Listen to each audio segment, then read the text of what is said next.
became a national park here. It would have been April the 16th, 2011. We're going to go right this way. It became a park here in 2011. And when it became a park, President Clinton, he came down himself. And one day he told everyone about the whole thing compared to the 40s and 50s. He said the house looked a lot better in 2011 than it did when he was a child growing up here. He said it's going to look a lot better because he said when he was a child, this house was actually considered one down rental property. He said that his grandparents actually stayed here for almost a total of 20 years. And he said that he spent the first 4 years of his life here. He said this house was special to him because he learned to walk, talk, and pray inside of his home. And also talks about the impact of his grandparents on his childhood as well. And this right here is going to be a garden that they dedicated to President Clinton's mom. Her name would have been Mrs. Virginia Clinton Kelly. And she actually played probably the largest role with restoring the inside of the house. Because it was in 1993 when he became president when a private organization from here in Hope that went by the name of the Clinton Birthplace Foundation actually bought this home. And it said Virginia Clinton Kelly actually came down and provided the pictures you guys are going to see inside of the house. And she also provided her knowledge of how she could recall the house being furnished from the 1940s and 50s. So like I said, she properly played probably the largest role with restoring this home. Also, to the names on the bricks down here are going to be names of people who donated money to help restore the house as well. So you had a lot of people to contribute to the restoration of this home. And now we can go inside of the house. And the only rules we have inside of the house is just try not to touch, sit, or lean on any of the objects inside of the house.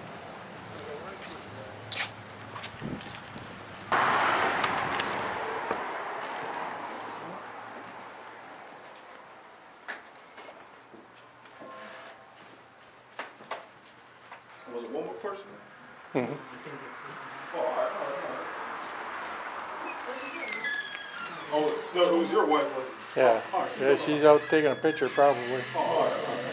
Yes, sir. Well, all right. Well, all of the furnishings, though, that you guys are going to see inside of the house are going to be basically replicas or just period pieces. Like I said, outside President Clinton's mom, which is going to be her photo on the wall up there, Mrs. Virginia Clinton Kelly actually came down and provided all of the photos you guys are seeing inside of the house, and also her knowledge of how she could recall the house being furnished from the 40s and 50s. President Clinton said she had played a major role in getting everything started. She just never got the chance to see the home complete because she passed away the very next year, 1994, of breast cancer. So, yeah, close the door really quick.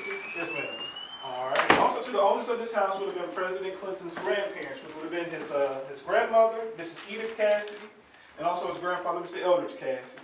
He said about his grandmother, Edith, he said that she was always a very stern and a very strict lady, but he said she was the lady responsible for educating him here as a child. He said she taught him how to read by reading him the golden books like The Pokey Little Puppy, The Kid's Surprise, and it's going to be a book upstairs called Fun with Dick and Jane. They said he could read a little bit before the age of 3 because of books like those. She also taught him how to count as well by using a very popular card game from that time called Rook. And they said she used to test the Rook cards to the kitchen curtains when he was a child growing up. And you guys will see those in the kitchen momentarily. He said with his grandfather here, Eldridge Cassidy, he owned a grocery store here in Hope, Arkansas, and it was like during the time of legal segregation. And he said his grandfather always taught him as a child to treat everybody the same. It didn't matter the color of your skin, gender, or income. Also right over here too is going to be a photo of both of President Clinton's parents, Mrs. Virginia Clinton Kelly, and also that's going to be his biological father, William Jefferson Blythe, Jr. And his father was actually killed in a car accident. It would have been 3 months before Bill was born. So Bill never got a chance to meet his father. But when he came here for the dedication in 2011, he told everyone, he said even though he grew up here in his household without his father, he said as a child he never wanted for love because he said that his grandparents and his mom treated him like the most important person in the world. He also continued to go by his father's name of William Jefferson Blythe III until the age of 15.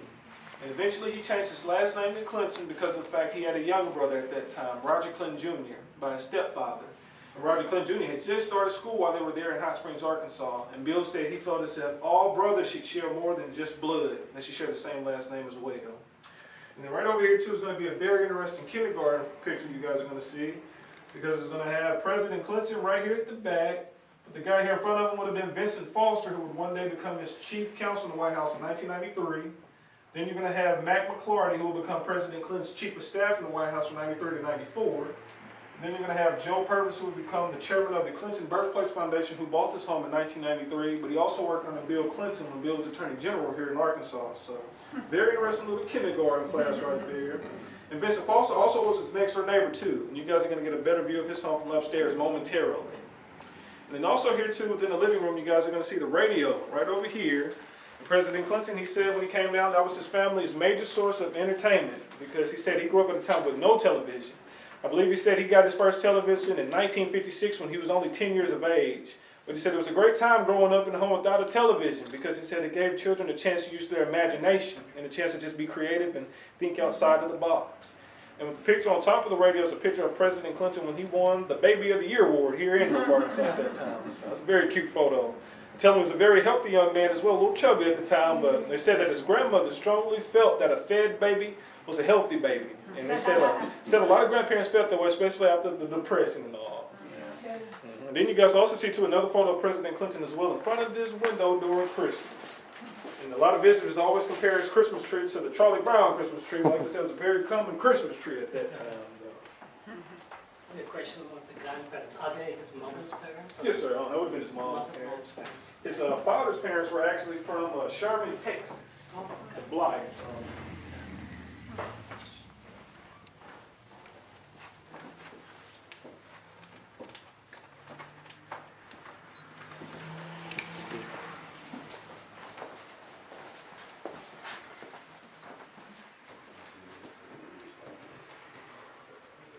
Yes, sir.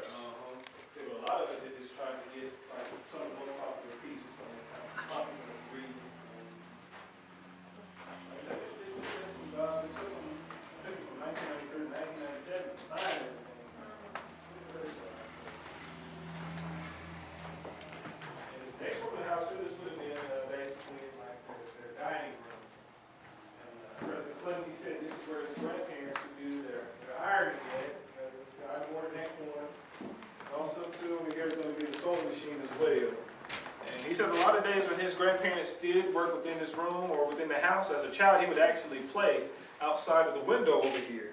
And he said that was a perfect area for his grandparents because it gave them an opportunity to continue to do the work within the home, but a chance to also keep an eye on him.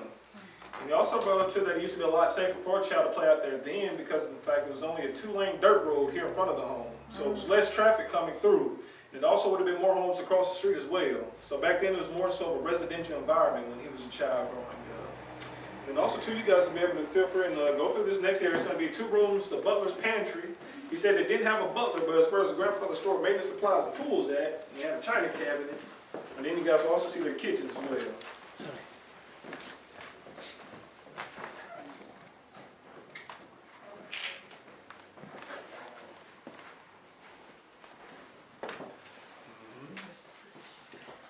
And in the kitchen, you guys are going to see the root cores on the curtains. And like he said, that is how his grandmother taught him how to count when he was a child growing up here.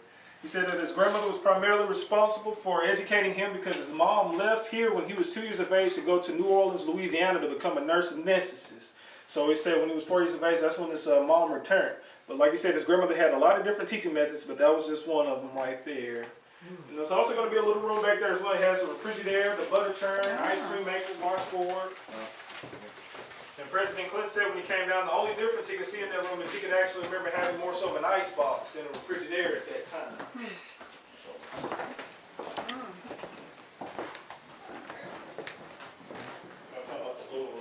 Pirate.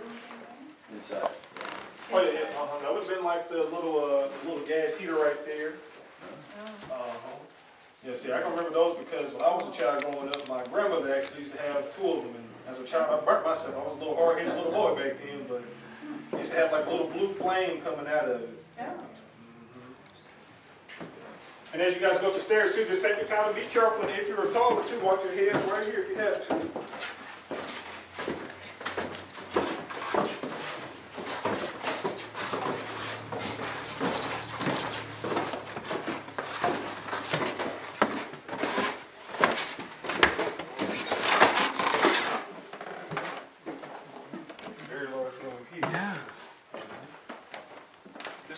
This would have been President Clinton's mom's room, though. This is Virginia Clinton Keller. But this also would have been President Clinton's first room as well, as you guys are going to see with the baby crib and also his baby picture on the wall up there as well.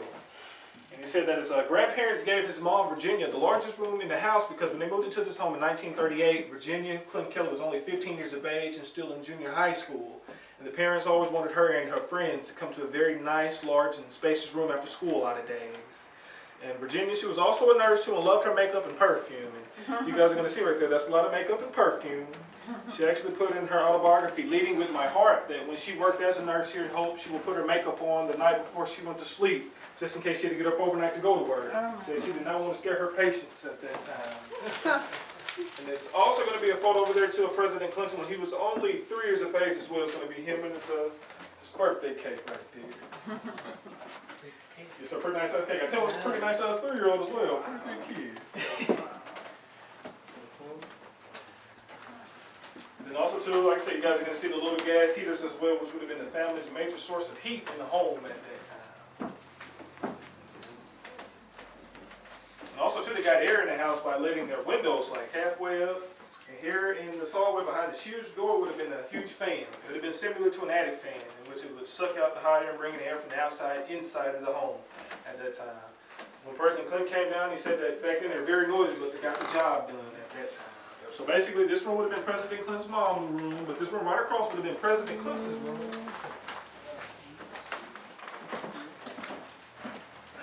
You guys are going to see by looking at his bed frame, he was a bed of a popular cowboy from that time by the name of Hopalong Cassidy. Said he loved Hopalong Cassidy so much he would walk around Hope, Arkansas dressed as Hopalong, and there's going to be a picture of him on a roll-top desk of him in his Hopalong Cassidy outfit as well. And then also too, on top of the roll-top desk, you guys are going to see a very popular reader from that time by the name of Fun with Dick and Jane. They said that was a lot of people's first grade reader, but like President Clinton said, that was one of the books his grandmother used to teach him how to read as a child growing up. And also too, right behind the roll-top desk, out the back window on the right-hand side out there would have been Vincent Foster's home. And it's a little rundown now, but that would have been President Clinton's chief counsel in the White House in 1993 and also his kindergarten classmate. President Clinton said when they were children growing up, they actually used to play in his backyard quite a bit. They used to play a very popular game called a mumbly pig. He said all the little guys used to have their pocket knives, and it was just sounded like a very dangerous game for children back then. He said it was a very common game at that time. There's also going to be an actual book of President Clinton's here as well in a little glass case right there. It's going to be one of the golden books, The Kitten's Surprise as well.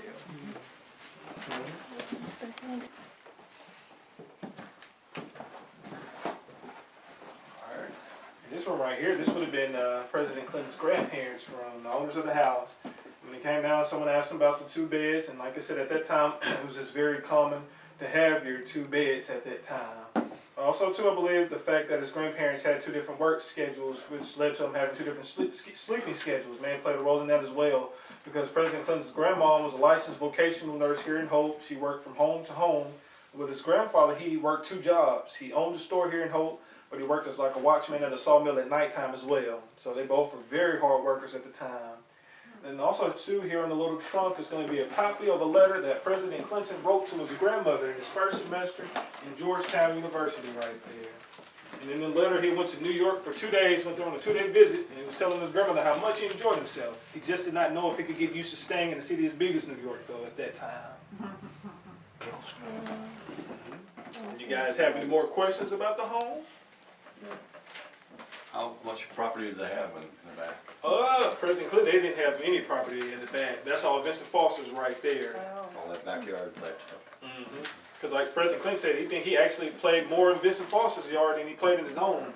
Like he said, the only little play area he really had was this little play area on the side over here. But he did say that the front yard used to be a little bigger just because of the fact the street was smaller at that time. Miss Foster died in like 80 something? No, man, it was in 1994. It's like Bill's first year because they had a huge conspiracy about that. What's your theory I don't know. Leave the bit. I didn't realize they were such long-time friends. Yes, man. Let me see. I think Vincent also went to Yale also, too, and Bill went. But if you guys don't have any more questions about the home, I really appreciate all of you guys for just taking out your time to come through here today as well. Thank you. And whenever you guys go down the stairs, you just take your time, be careful, and if you look taller too, just kind of watch your heads down here toward the end of the staircase as well. But I'll let you guys go through. Yes, sir. Anything else?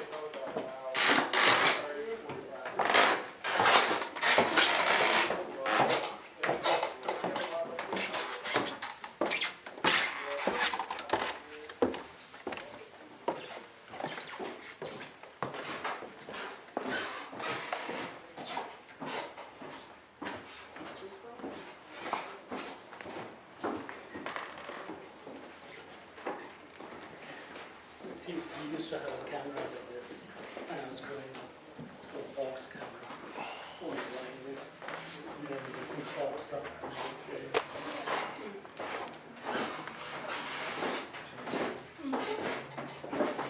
Look at the radio. Is that a private, or is that run by the government? Yes, ma'am, I think that's more so private. Foundation? Cheese, guys. I took that picture. Come and give me a video of it. Very quick. Where's that? Okay, you read before you see us. Yes, ma'am, so it was spark. Yes, sir, thank you guys. Well, thank you.